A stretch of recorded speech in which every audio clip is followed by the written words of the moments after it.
Okay,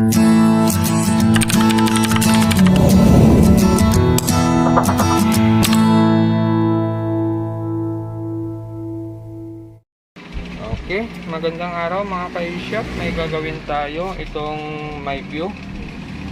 Yun, MyView 32 inches. Ang problema niyan ay ganito. Yan, nagbi-blink yung standby niya, standby red niya. Tapos ang kanyang model ay yan, 32 LED TV. MyView ang tatak. Buksan natin. Okay, so nabuksan na natin yung unit, naisaksak na natin. So continuous blinking pa rin siya. So yan yung gamit niya. Ito, top board niya. Yan.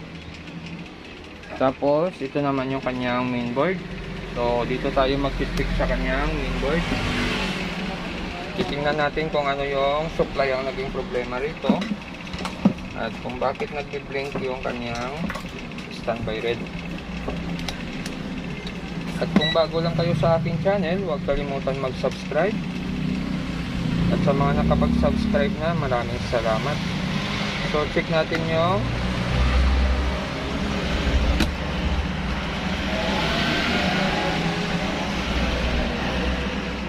$12 volts natin. Nagpa-fluctuate din yung 12 natin, no? So, paiba-iba ng supply.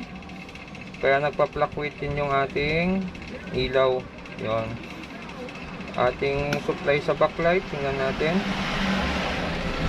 Mayroon dito 30, 36, 30, 33. Pero sa ating standby, mayroon siyang 3, 5. Yon, so nagpa-fluctuate talaga yung ating standby. So gagawin natin dito, tutuloy natin ito. Hindi natin natapos kahapon ito. Problema nito ay nag-blink yung red niya. Blinking red. So yung supply natin sa 12 natin ay bumababa, nasa 5 lang, 5 volts pababa. So hindi siya umabot ng 12 volts. So ginawa natin ay nag-try tayo i-repair yung power supply nito. So lahat pinalitan na natin yan. Nagpalit na tayo ng driver na yan. So lahat na check na natin ng parts niya, okay naman. Pero nagtataka tayo, nagpa-fluctuate pa rin yung kanyang 12 dito. So pati dito nag-convert din tayo dito sa kanyang feedback. Nagpa-fluctuate pa rin. So gagawin natin dito, ipo-4 wires na lang natin to para mabilis na tayo dito at matapos na natin to. Tapos na-check ko na rin yung board nito. Dali na rin yung kanyang 5 volts. Tapos yung kanyang 1.2 may problema rin. So nung nakuha natin yung problema dito,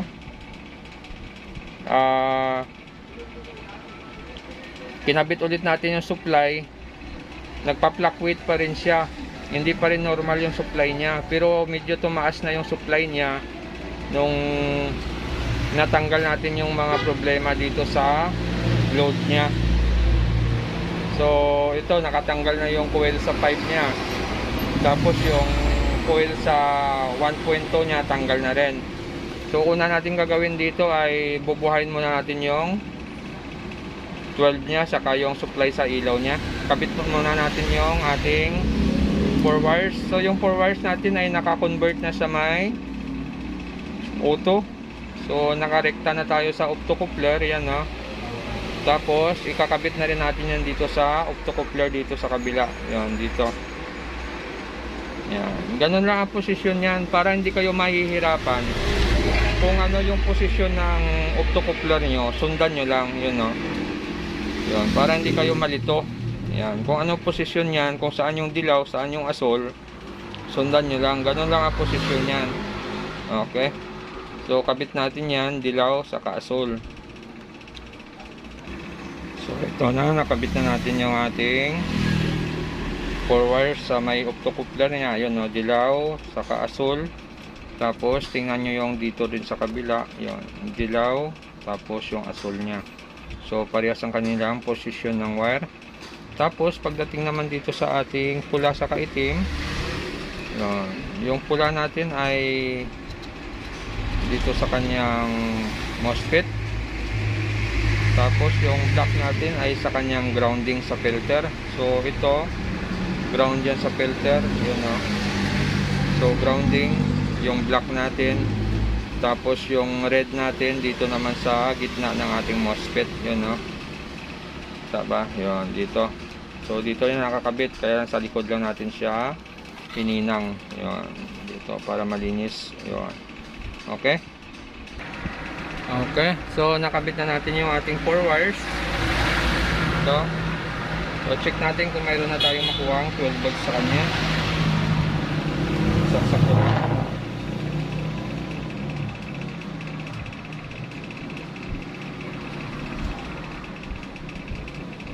Yun, mayroon na tayong 11.8. 11.8. Yun. So may supply na tayo dito. Kaya lang ang problema pa ng board natin ay wala siyang 5 volts. Tapos yung 1.2 niya. So ang 5 volts nito saka 1.2 i-convert din natin yan. Dito siguro gagamit tayo ng back converter.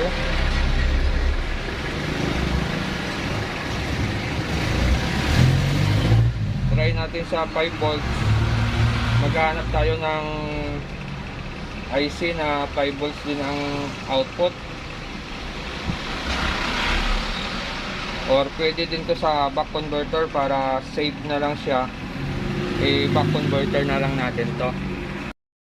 So ito, bali tuloy natin to, conversion, palit ng 4 wires, tapos supply sa 5 volts saka sa 1.2 gumamit tayo ng back converter. So dalawang back converter yung ginamit natin, isang 5 volts saka isang 1.2. Yung 1.8 nito ay okay pa naman, kaya hindi na natin kinonvert. So check natin yung supply natin. Dito mayroon tayong 5 volts. Tapos yung isa natin mayroon tayong 1.2. Okay?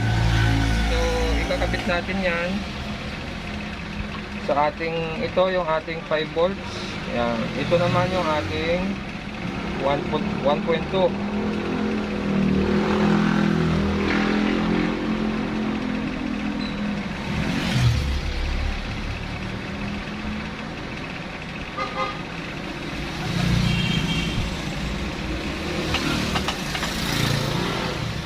So pag ganito kasi ang sira ng unit, medyo matrabaho na talaga gawin.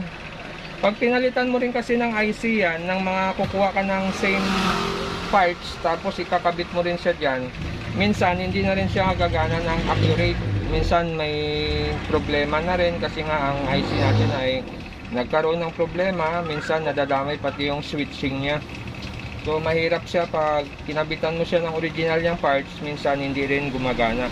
So mas madali pa rin yung ganitong setup, i-convert mo na lang siya, mas madali pa rin siya gawin. So saksak natin. Tapos check natin yung 1.2, 5 volts, 1.8 at 3.3. Yung 1.8 natin ay ito. So wala siyang 1.8, ibig sabihin pwedeng bumukas ito. Yun o, wala siya 1.8 o. Okay, may 5 na tayo. 1.2, 3.3, 1.8 natin ay wala pa. So try natin.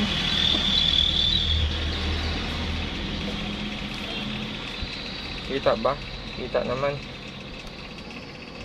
So sa ganitong pagre-repair ay kailangan mo na talaga kabisado yung supply ng board para magawan pa ng paraan. Kung kaya operahan, operahan na natin. So ito siya oh. Yan, mayroon na siyang standby na stable. Kasi gumamit tayo ng 4 wires para mag-stable yung 12 saka supply sa backlight. Tapos sira din yung kanyang 5 volts saka yung kanyang 1.2, kaya kinonvert din natin sa boost converter natin. So gagawin natin ay power on natin. Tingnan natin kung mag 1.8. Ayun, nag 1.8 siya oh, saka nagkulay asul ito. So ibig sabihin bumukas yung unit. Check ulit natin yung supply. 3.3, 5 volts, 1.2, 1.8 supply ng ating panel, 12 volts. Okay, so try natin ikabit sa unit ito para makita natin kung normal na yung display nito. So ito na, naporma na natin siya. So ito, dito na lang natin sa chassis kinabit. Hindi naman, wala namang bakal yung likod ng ating transistor, kaya hindi naman mag-short yung ating hot. So mayroon na ring silicone paste yan, para bali yung heatsink niya ay yung body na nito. So wala namang short na mangyayari dito dahil safety naman siya. Body ground yung ating 4 wires. Mayroon ding cover yan sa ating ilalim. Tapos yung ating back converter, ang supply nito ay 12 volts. Lahat yan supply niya 12 volts. Tapos ito yung ating 5, ito yung ating 1.2. So ito yon, ito yung 5, ito yung 1.2. So ganito yung ginawa natin dahil ang problema ng unit na to ay nagbi-blink. Nakikita nyo naman sa una nating video, nagbi-blink yung supply, nagpa-fluctuate yung supply niya. So tinry natin i-repair yung primary nito pero hindi natin nakuha. Tapos yung secondary naman natin ay good naman kasi nagkabit tayo ng 4 wires natin na naka-auto. Ay normal naman yung ating output rito sa secondary. Ibig sabihin yung secondary supply natin, yung switching niya dito, yung para sa optocoupler ay good, walang problema dito. So ang problema lang talaga ng power supply natin ay sa primary, kaya lang hindi natin mahuli-huli dahil nagpalit naman tayo ng driver nito. Ganun pa rin, nagpa-fluctuate pa rin yung supply niya. So mas maigi, ginawa natin ay nag-4 wires na lang tayo. Tapos nasira din yung kanyang 5 volts saka yung kanyang 1.2. So kinonvert din natin. Ngayon titesting na lang natin yung unit kung okay na siya. So bago tayo mag-actual ay check muna natin kung buo yung supply natin. Dito dapat may 12 tayong masukat. Yun, meron siyang 12.1. Okay, 5 volts.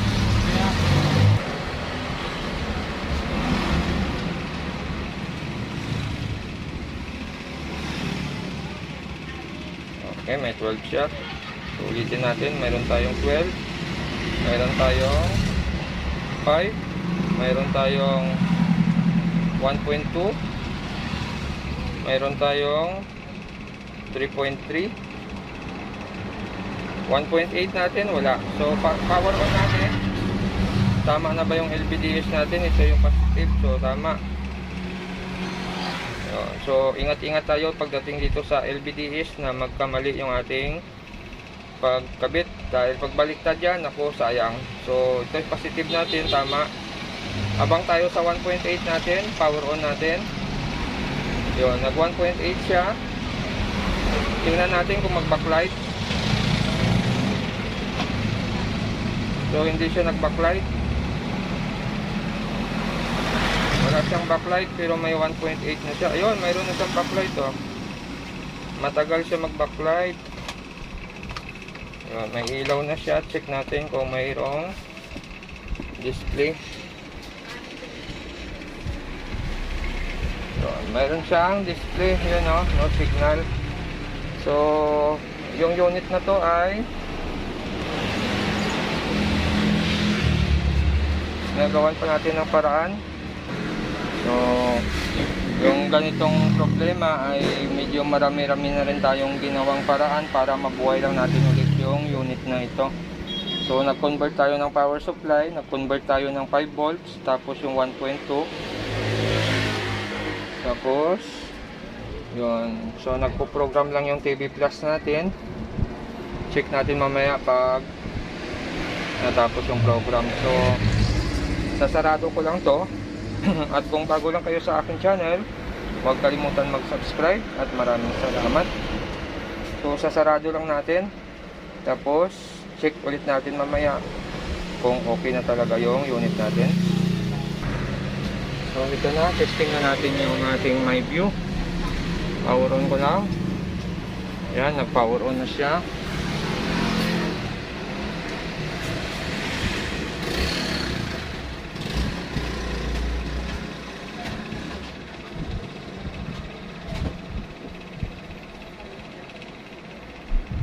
Tagal ng display nito.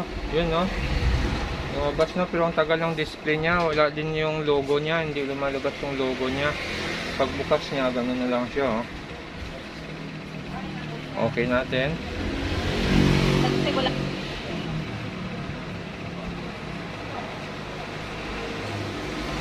Okay.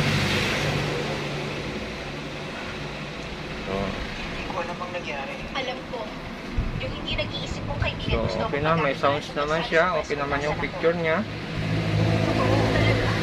Pagsisisi. So okay na yung ating unit. So hanggang dito na lang yung video natin. At kung bago lang kayo sa aking channel, huwag kalimutan mag-subscribe at maraming salamat. So ulitin ko lang, yung naging problema ng unit natin ay nagbi-blink yung standby red niya. Tapos nung na-check natin yung power supply niya ay mababa yung supply. So tinry natin i-repair yung kanyang primary supply. Hindi natin nagawa dahil medyo mahirap ang trouble niya. So ang ginawa natin, nagkabit tayo ng 4 wires. Tapos kinonvert din natin yung 5 volts niya dahil nasira yung 5 volts niya. Tapos yung 1.2 niya kinonvert din natin. Gumamit tayo ng back converter na ang input ng back converter natin ay 12 volts. Tapos yung output niya ay 5 saka 1.2. So pag nakabit kayo ng back converter, kabit nyo muna yung source supply niya, yung 12 volts input. Pero yung output, huwag nyo muna ikabit sa board. Bago nyo ikabit yung output niya sa board, check nyo muna yung bias. Adjust nyo muna yung voltahe na kailangan nyo. Kagaya nung supply nyo, ang kailangan yung supply sa back converter ng output niya ay 1.2. So wag nyo muna ikabit doon sa board yung out nun. Adjust nyo muna. Pag na-adjust nyo na yung output niya, pag na-adjust nyo na yung output nito na 1.2, saka nyo na siya ikabit doon sa board yung out nito. So una nyo ikabit yung kanyang supply 12. Tapos adjust kayo ng voltahe na kailangan nyo. Pag na-adjust nyo na, saka nyo ikabit ito. Kasi pag kinabit nyo na lahat kaagad yan, kabit nyo to, kabit nyo rin ito. So hindi nyo pa alam kung anong out ang lumalabas dito. Pwedeng mataas, sira yung board nyo. So ingat-ingat pag nagkabit kayo ng back converter. Kasi ang kadalasan ng out nito, pag hindi niya pa na-adjust, ay kung ano yung input nyo, ganun din yung out ang lumalabas dito. So ingat-ingat pag nagkabit nito. So ulitin ko lang ulit, kabit nyo muna yung source supply, adjust nyo yung supply na kailangan nyo sa output. Pag na-fix nyo na yung supply dito, saka nyo lang ito ikabit sa mainboard nyo. Okay? So yun lang ang tips ko dito. So yung unit na to ay medyo marami ang naging problema. Sira power supply, sira yung 5 nya, sira yung 1.2 nya. So nung kinonvert natin ay okay na yung unit. So hanggang dito na lang yung video ko. At sa susunod ulit natin na video. Maraming salamat sa inyong lahat mga ka-eShop.